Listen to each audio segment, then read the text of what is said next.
Hoje nós vamos falar sobre semiologia, referente especificamente à pele e os anexos da pele. Dando uma revisãozinha simples sobre a pele, nós sabemos que a pele é um órgão, se estendido, é o maior órgão do corpo humano e que representa mais ou menos 15% do total do peso do corpo, né? A pele é dividida em 3 camadas: a epiderme, a derme e a hipoderme. A epiderme, essa parte mais superficial da pele, que a gente pode ver, ela não é vasiculada, ou seja, ela não sangra. Quando a gente faz esses machucadinhos mais superficiais, ele não sangra, então só atingiu a primeira camada da pele. E ela é totalmente alimentada pela derme, que já é vasicularizada, inervada, possui folículos pilosos, glândulas sebáceas e as glândulas sudoríparas, certo?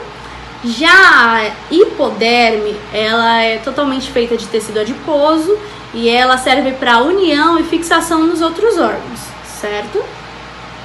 Passamos então para os fâneros. Os fâneros são o quê? Cabelos, peles e unhas, são os anexos da pele, certo? Os tipos de pele. Quais tipos de pele nós temos? Nós temos a parte espessa, que é essa parte da palma das mãos e da planta dos pés, certo? A parte espessa, ela não possui folículos pilosos nem glândulas sebáceas, apenas as glândulas sudoríparas, apenas as glândulas de suor. A parte delgada é o restante todo da pele, ou seja, possui os folículos pilosos, as glândulas sebáceas e as glândulas sudoríparas.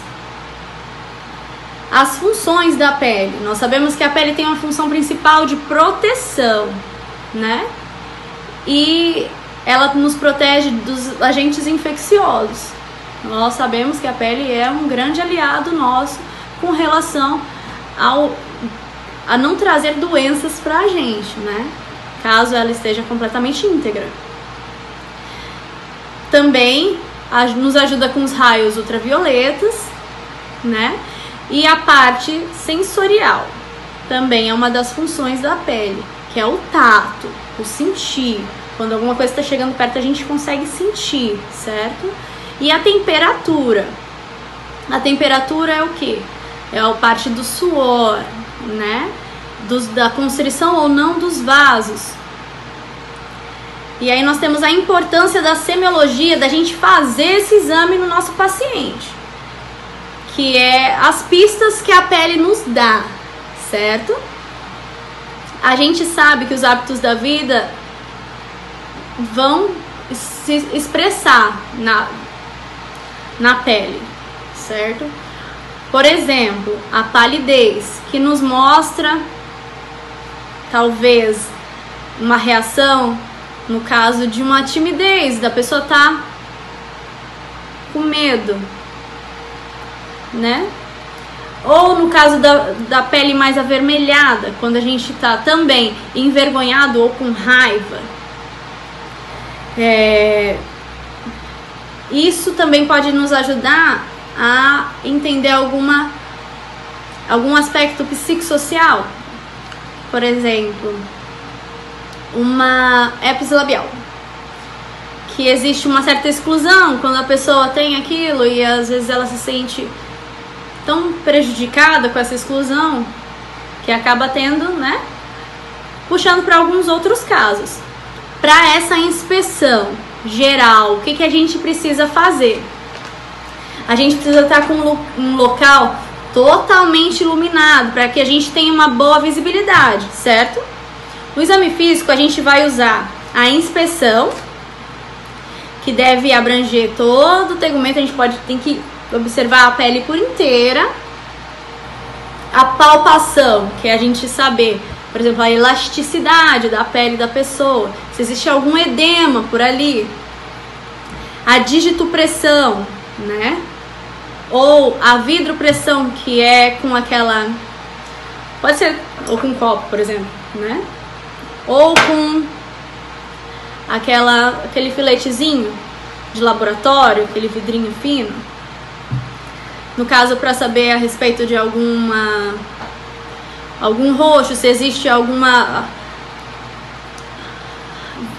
vazamento, algum extravasamento de alguma veia, ou se é só algo mais superficial. E aí nós temos também a anamnese, que é a parte que a gente vai perguntar para o paciente: e essa manchinha? E esse roxinho? Você já tinha visto? Há quanto tempo ele tá aí? Ele cresceu, diminuiu, mudou a cor, por exemplo? Existe alguém na sua família que tem essa manchinha? Saber se existe algum histórico familiar? São perguntas importantes que nós devemos fazer, porque com essas perguntas nós podemos responder coisas que a gente não consegue só olhando para a pele da pessoa. E aí tem os aspectos que a gente consegue enxergar. Quais são esses aspectos? A coloração, a umidade, a textura, a elasticidade da pele, a mobilidade da pele, o turgor, a sensibilidade e, no caso, as lesões elementares, que são melhores explicadas pelas meninas. O que a gente precisa entender da coloração? No caso da palidez, como eu disse no começo, a palidez pode sim representar algum medo, alguma insegurança, mas também pode representar a anemia, que a gente consegue enxergar que a pessoa fica mais pálida, né? No caso da cianose, que é aquele tom mais azulado da pele, o que pode representar? Pode representar tanto frio, como também pode representar a má oxigenação interna, né? E como é que a gente consegue perceber isso? Pelas classificações. Aí tem a classificação generalizada ou a localizada. Tem também a intensidade, se é leve, se é moderado ou se é intenso. E tem também os tipos, se é centralizada ou se é periférica. Por exemplo, no caso de uma morte por asfixia, nós podemos perceber o quê? A parte periférica fica com tons azulados, a unha fica com aquele tonzinho azulado, ou seja, a pessoa pode ter falecido, no caso da medicina legal, pode ter falecido por asfixia. Também tem a marca, ou só, né, no caso de outras mortes, ou mesmo se existiu uma tentativa de suicídio, por exemplo. Pode ser que a pessoa apresente esses mesmos sintomas. Também tem outras patologias que levam a isso. Tem o vermelhidão, que pode representar raiva, vergonha, como eu havia dito, ou também a inflamação. E tem a icterícia, que é aquele tom amarelado, né? Que a gente pode observar principalmente no globo ocular, que fica totalmente amarelo, né? Mas que pode ser tanto você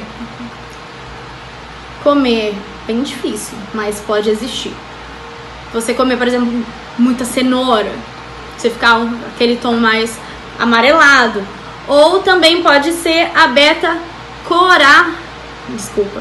corotenemia, que é esse tom totalmente amarelado que a gente apresenta. O que eu queria dar como PS aqui, que eu achei muito importante nas minhas pesquisas, é um indivíduo com a pele um pouco mais escura, que é mais difícil de mostrar essas diferenças de tonalidade. O que a gente pode fazer para ter uma avaliação mais precisa, mais objetiva? A gente pode olhar a esclera conjuntiva, a palma das mãos, os lábios e a mucosa, que também vão apresentar alguma mudança com relação a algumas patologias. Sobre as outras, umidade, textura, a gente consegue perceber que, por exemplo, na umidade, a pele pode estar normal, né? Ou pode se apresentar de forma mais seca ou com uma umidade mais aumentada. Na textura da pele, ela pode estar mais áspera, mais lisa ou mais enrugada, no caso das pessoas mais idosas, né?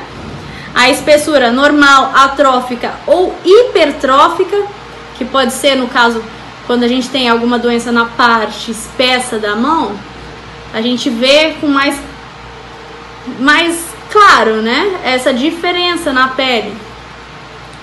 A temperatura, que pode estar normal, mas também pode estar alterada.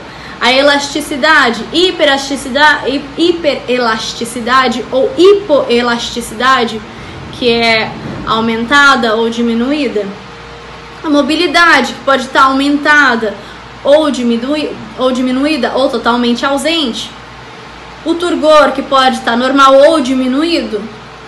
E a sensibilidade, no caso da hanseníase, por exemplo, que a gente perde totalmente a sensibilidade, mas também pode ser por falta de hidratação ou pelo envelhecimento também. Pontos que a gente precisa estar atento. Os fâneros, os cabelos, por exemplo, né? A gente precisa prestar atenção no quê? Na implantação, tá tudo ok. Na distribuição, quantidade, coloração, caso ela esteja mais desbotada, o que pode representar? E a textura do cabelo. No caso dos pelos, a quantidade, se existe, né? Se está em excesso ou completamente ausente. Nas unhas, a cor das unhas. O formato, se existe alguma lesão, se pode ser micose, por exemplo. E aí vamos então para as lesões elementares. Muito importante, que vai ser melhor explicado e mais detalhado com as outras garotas do grupo.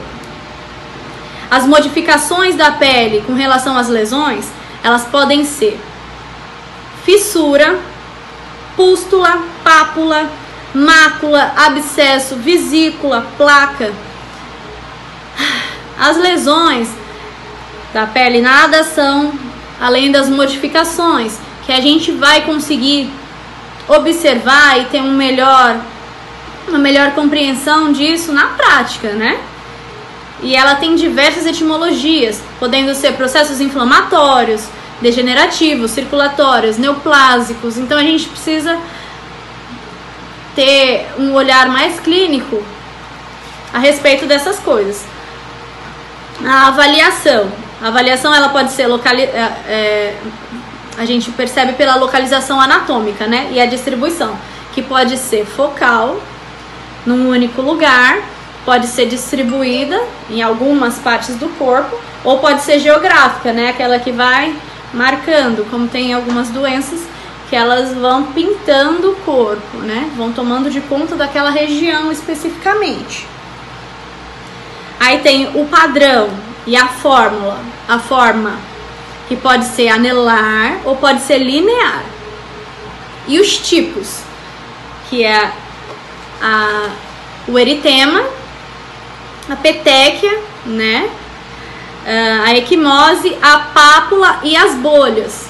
Que a gente precisa entender o tamanho para classificar, né? Alteração da cor, também conhecido como manchas ou mácula, né? Que são alterações na cor da pele sem relevo ou depressão. E para saber se a superfície é plana, a gente faz a inspeção e a palpação no paciente, deslizando a polpa digital na superfície lesionada. Então, elas dividem em dois grupos, né? Que é a váculo sanguíneo e pigmentares. Eu vou fazer a inspeção no paciente, né? Vou realizar uma inspeção no paciente onde ele apresenta uma lesão na superfície da pele. Esse paciente, ele possui uma lesão na pele, conhecido como eritema, né? Que é onde vai ocorrer o extravasamento de hemácia nessa lesão. Tá aqui o paciente, ele tem essa lesão na superfície da pele, né? Que ela vai desaparecer com dígito ou vitropressão. A pele dele está lesionada, a aparência da lesão é um roxo, um vermelho mais puxado para o roxo, e ela some, né? E também tem a púrpura, né? Que também são manchas que ocorrem também na pele de uma pessoa. E ela também há o extravasamento de hemácia, né? É onde é chamado também de petequias. Tô com uma paciente que está com a superfície também lesionada, apresentando esse tipo de lesão. Essa paciente, ela tem a superfície do rosto toda lesionada, onde apresenta esse tipo de lesão, que tem o aspecto mais roxo, né? E ela muda de aparência com o decorrer dos dias. E ela não some com dígito e nem com... esqueci o nome do outro, vitropressão, né? E também na pele desse paciente apresenta esse tipo de lesão, chamada de esquimose. Ela também não some com dígito e vitrodilatação. A aparência dela dentro é mais vermelha, por fora roxa. A gente faz o exame no paciente, né, usando as polpas digitais. E também ela muda de coloração de acordo com o tempo. Então, como eu estava explicando nos pacientes sobre as lesões. Esses tipos de lesões são vácuos sanguíneos. Agora eu vou falar sobre as pigmentações, lesões ocasionadas por pigmentações da pele. Tem a leucodérmia, né, que são lesões brancas que aparecem em determinado lugar na pele, que elas são claras, que ocorre pela falta de melanina. Eu vou fazer a demonstração do meu paciente, onde ele tem uma superfície lesionada e ocorre também numa certa parte do corpo dele, que é mais clara do que a outra. Isso devido à falta de melanina no corpo. Bom, esse paciente, ele apresenta esse tipo de lesão aqui, aonde a pigmentação da pele é mais clara, né, por falta de melanina. Então, esse paciente, ele apresenta leucodérmia, que é um tipo de lesão na pele por falta de ausência de melanina. Bom, como eu estava falando, a leucodérmia, né, é a diminuição, a ausência de melanina na pele. Temos também a hipercromia, que é a redução de pigmentação também na pele, onde vai aparecer na pele manchas brancas ou outra coloração também na pele de uma pessoa.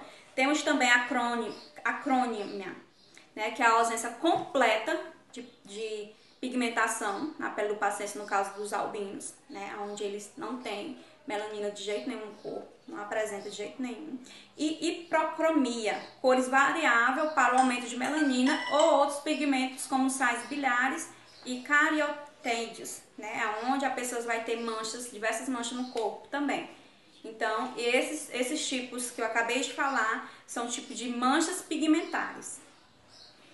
E também, por último, as elevações edematosas, né, que elas são bolhas ou manchas bem grossas na pele de uma pessoa, né, ocasionada também pela pigmentação.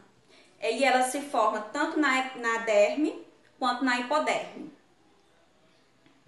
Então, a úrtica são elevações, né, de efiremas irregular na pele. É quando um exemplo bem típico dessa lesão, quando você entra num mato, né, e tem chama de cansanção. Quando ela ataca a pele, fica aquele edemazinho, aquela inchaço na pele, ela fica tipo rosa, com uns brancozinhos no lado, né, ela fica bem inchada. Então, ela tem tamanho e cor variáveis, como eu acabei de falar, do branco ao rosa ao vermelho. Então, um exemplo bem básico desse tipo de lesões úrtica no caso do cansanção, quando você trisca, a pele entra em contato, fica lesionada e cria esses tipos de lesões bem grossas, né? E por último, a gente tem o angiodema. O que seria isso? Lesões nos lábios, aonde a aparência dos lábios vai ficar bem grossa, né? Tanto em cima, na superfície, quanto embaixo. Fica bem grosso os lábios, né? E ela é conhecida como o edema de quinquelabial. Ela representa um edema circunscrito que pode ocorrer no subcutâneo, causando tumefação, né? Como eu falei, e fica localizado nos lábios. Então, esse tipo de edema é chamado de angiodema. Oi, gente, eu vim dar continuidade ao que a Dina Lúcia explicou agora há pouco para vocês. e eu vou falar um pouquinho sobre formações sólidas. O que são essas formações sólidas? Elas são lesões na nossa pele, né, que podem acontecer na epiderme, na derme e na hipoderme. Que a epiderme é a camada superficial, essa que a gente consegue ver, né? A derme, que é a camada do meio, a camada também chamada de intermediária, e a hipoderme, que é a camada mais profunda. Então, essas lesões sólidas, elas podem ser formadas nessas 3 camadas da nossa pele, né? E eu vou começar a falar para vocês sobre a pápula. Essa pápula, ela é uma lesão sólida que pode chegar a cerca de 1 centímetro, né, de comprimento. Ela é causada, pode ser causada por giletes, no ato de barbear. A sarna também é um exemplo da pápula, né? Ela irrita, ela coça bastante, fica com aquele aspecto avermelhado, aquela sensaçãozinha de inchaço, né? E aqui eu tenho uma imagem da pápula para estar mostrando aqui para vocês, ó. Como vocês podem ver, tem vários pontinhos avermelhados aqui, ó, na pele, né? E aí, esse aqui é um exemplo de pápula, como vocês podem ver. Dando continuidade, depois da pápula, a gente tem a placa. O que seria essa placa? A placa seria um acúmulo de pápulas um pouco maior, né? Cerca de 3 centímetros, e com um aspecto de descamação. A placa é um acúmulo de pápulas, então uma lesão na pele um pouco maior, né? Tem uma foto aqui também para mim estar mostrando para vocês. Aqui seria um exemplo dessa placa, né? Como vocês conseguem ver aí, ó, a gente faz o melhor que pode, né? Com essas videoaulas, no caso seminário através de vídeo, mas como vocês podem ver, ó, a placa, né? Ela é maior, bem maior do que a pápula, ó, e ela tem esse aspectozinho, ó, de descamação, entendeu? O profissional, ele consegue identificar a placa, né? Na hora que ele vê a lesão, já dá para identificar do que se trata. E depois da placa, a gente tem o nódulo. Eu acredito que todos vocês já tiveram ou já puderam presenciar um nódulo, né?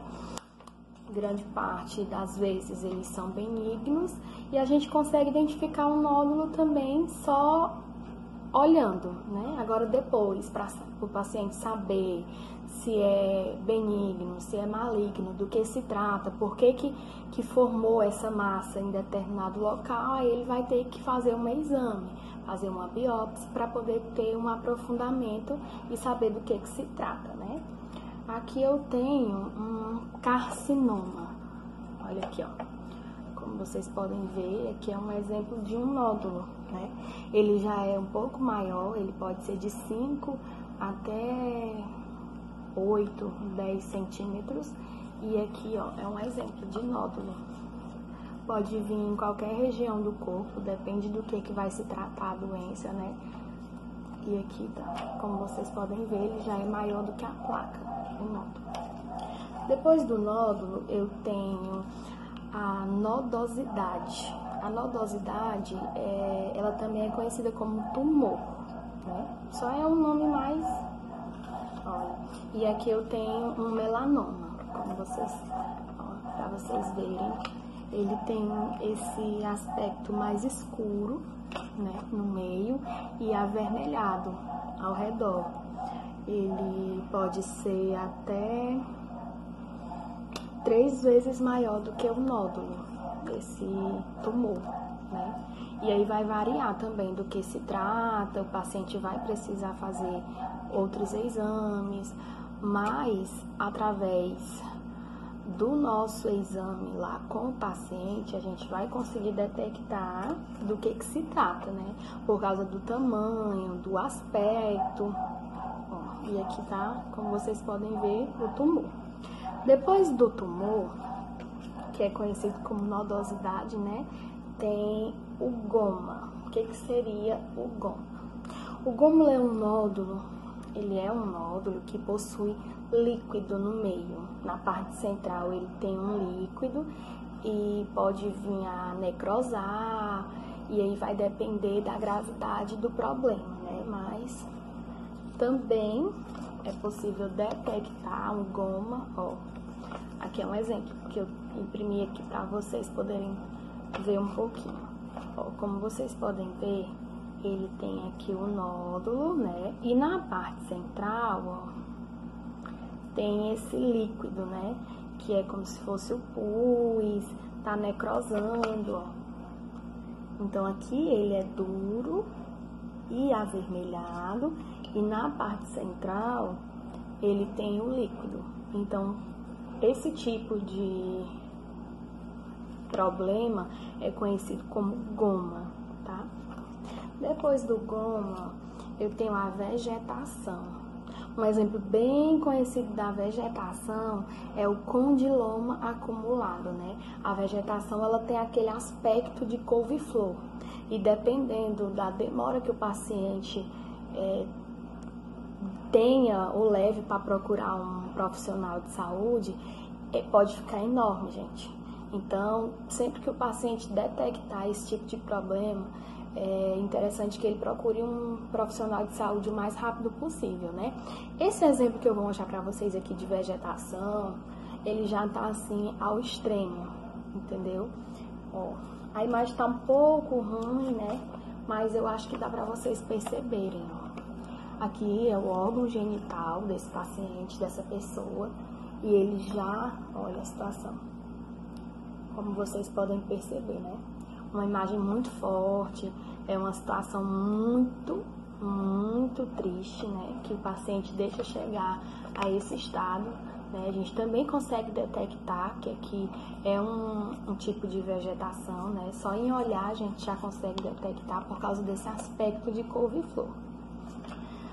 Por último, é a verruculosidade. Eu não consegui trazer a imagem para vocês, mas a verruculosidade, ela é uma lesão elevada, né, que ocorre em alguma determinada parte do nosso corpo, na nossa pele, e ela é nada mais do que um monte de verruguinhas, como se fossem verruguinhas acumuladas em determinada parte do corpo, duras, com aquele aspecto duro, não tem elasticidade, né?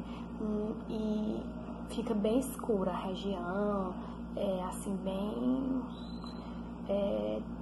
uma coisa constrangedora, né, para o paciente. Muitos deixam se agravar, e aí, mas a verruculosidade também, ela consegue ser detectada na hora que você olhar para o paciente por causa daquele acúmulo de, como se fossem pequenas verrugas, né? E eu espero que as imagens tenham ajudado vocês a compreender um pouco mais de cada formação sólida. Dando continuidade no seminário, vou falar sobre coleções líquidas. Elas são diferentes das sólidas, pois possuem conteúdo no seu interior e por isso que ocorre a elevação da pele. E elas são classificadas por tamanho e conteúdo que possuem. Nessa classificação temos a vesícula, a bolha, a pústula, o abscesso e o hematoma. Na vesícula, ela é menor que 1 centímetro, com um líquido claro, e é observada no herpes zoster, varicela e queimaduras. Já nas bolhas, ela é maior que 1 centímetro, com um conteúdo claro também, e ela é observada em queimaduras ou alergias medicamentosas.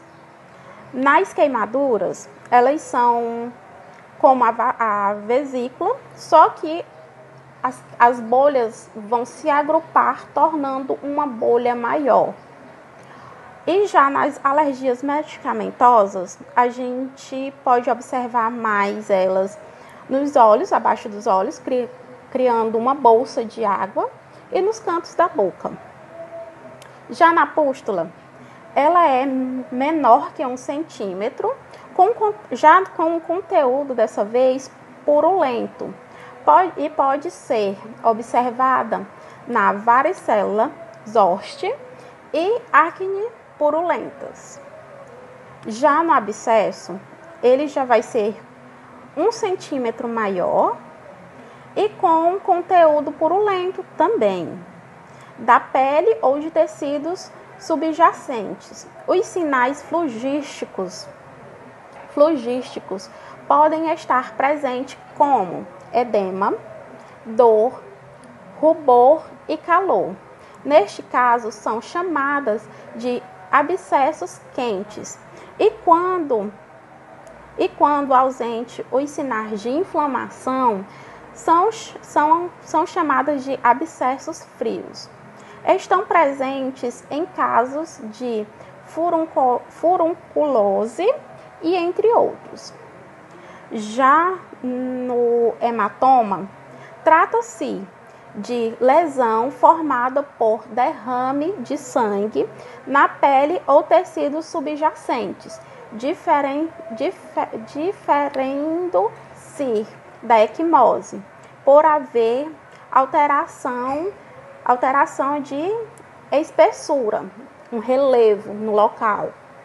O hematoma pode inflamar e surgirem de sinais flogísticos, fazendo com que o conteúdo hemorrágico se torne purulento. Alterações da espessura. Podemos encontrar nelas a queratose, esclerose, edema, liquenificação e artrose. São 5. Na queratose é o aumento da espessura da pele, que se torna dura, inelástica, perdendo sua elasticidade, de superfície áspera e de cor amarelada. Pode ser mais facilmente encontrada nos calos das mãos e dos pés. Já a esclerose é alteração da pele também, que se torna coriácea e impregável quando é pinçada com os dedos, havendo uma hiper ou uma hipocromia associadas. Resulta de fibrose dos colágenos. Seu exemplo mais característico é a esclerodermia. Já no edema, é o aumento da espessura da pele, depressível, decorrente da presença de plasma na derme ou na hipoderme. Acontece pelo extravasamento de plasma no espaço intersticial. Já na liquenificação, espessamento da pele com acentuação dos sulcos e da cor normal da pele.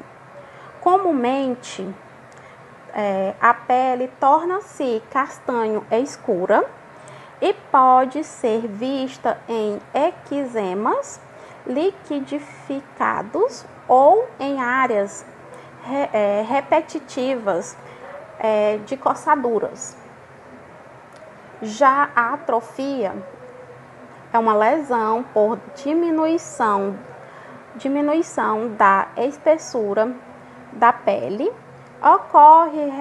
Ocorre redução de número e volume dos constituintes teciduais, fazendo a adquirir aspecto fino, liso, translúcido e pregueável. E é comum na situação fisiológica. No entanto, pode acontecer em estrias atróficas e radiotermias, chamadas de estrias atróficas linear na pele, comum em gestantes, obesos e nas assistes, situação de extensão excessiva da pele normal no local. Então, gente, dando continuidade aqui ao assunto, eu vou falar sobre perdas e reparações teciduais. O que são isso? São lesões oriundas da eliminação ou destruição patológica e de reparação em tecido subcutâneo, ou seja, o tecido, a terceira camada de pele é a mais profunda. Então, se há uma perda tecidual dessa parte que vai da terceira parte, que é a mais profunda, para fora, é mais difícil. Se é da derme ou da epiderme, que é a primeira e a segunda camada, é mais fácil. No caso, uma cicatriz, é mais fácil ela ser tratada por se tratar da derme ou da epiderme.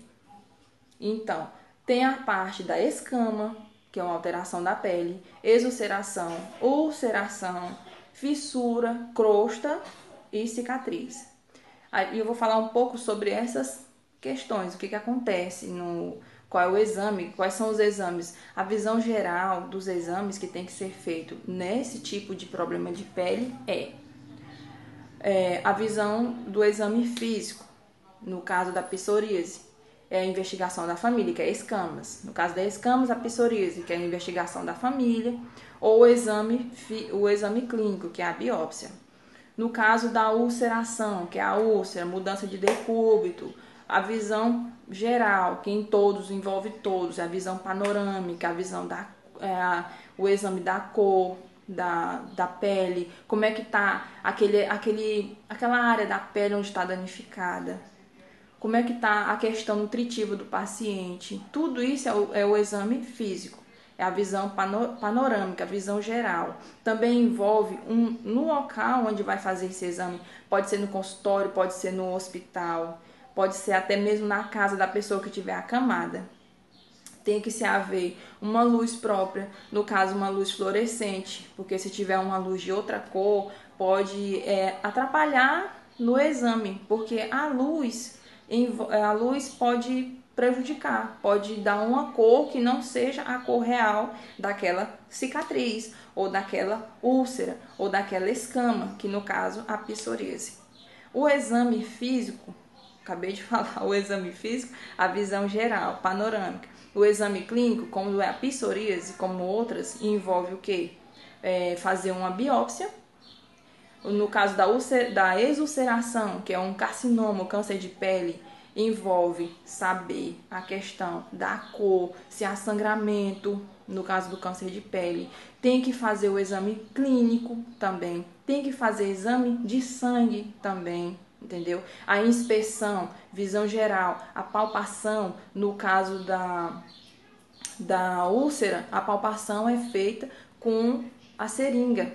A seringa que é envolvida naquela úlcera é injetado um material soro fisiológico a 0,9%. Tem que injetar e puxar de volta para saber a profundidade, porque também nessas cicatrizes são avaliadas a profundidade. No caso de uma cicatriz de acne, no caso da acne mesmo, o que é o exame geral? O exame físico é usado um dermatoscópio. Eu já fiz tratamento de acne, eu sei o que eu estou falando, porque é muito complicado. Por exemplo, se você tem uma pele, eu sei que isso não envolve muito, mas eu vou falar. Você tem uma pele que a cada 1 milímetro de pele, 1 centímetro de pele, suas glândulas sebáceas não passam de 200, você tem uma pele normal, pode nascer espinha normal, tranquilo. Se você tem uma pele que a cada 1 centímetro você tem 400 miligramas de glândula sebácea, você já tem uma acne 1, no caso que foi a minha. Se você tem 600, acne 2 e por aí vai. E aí até a formação de cistos. No caso de pele branca em relação à acne, o exame físico é feito, a inspeção O médico vai avaliar a sua pele, tudo direitinho, ver aqui quais as cicatrizes que você tem. E aí, no caso da pele branca, é menos fácil de surgir um queloide, né? Porque às vezes um queloide, ela fica... Às vezes não, o queloide numa pele branca é visível, mas ele não é tão visível quanto numa pele morena, porque tem muita melanina. Então, é feito a palpação e é visto também se naquela área do queloide, da cicatriz em geral, tem a temperatura elevada, a cor também, tudo isso envolve em relação à pele, em relação a tratamentos dermatológicos. Na área da enfermagem, tem que fazer o exame físico, que é a visão panorâmica, a visão geral, e o exame clínico, que é a palpação, e tem que fazer biópsia, no caso, colher material, que é a biópsia, tem que usar material topográfico, dermatoscópio, no caso da acne, e por aí vai, meu povo. Desculpa o nervosismo, é a primeira vez, não nasci para ser atriz, eu espero que essa pandemia já passe, que eu não gostei. Mas enfim, vamos lá. Obrigada.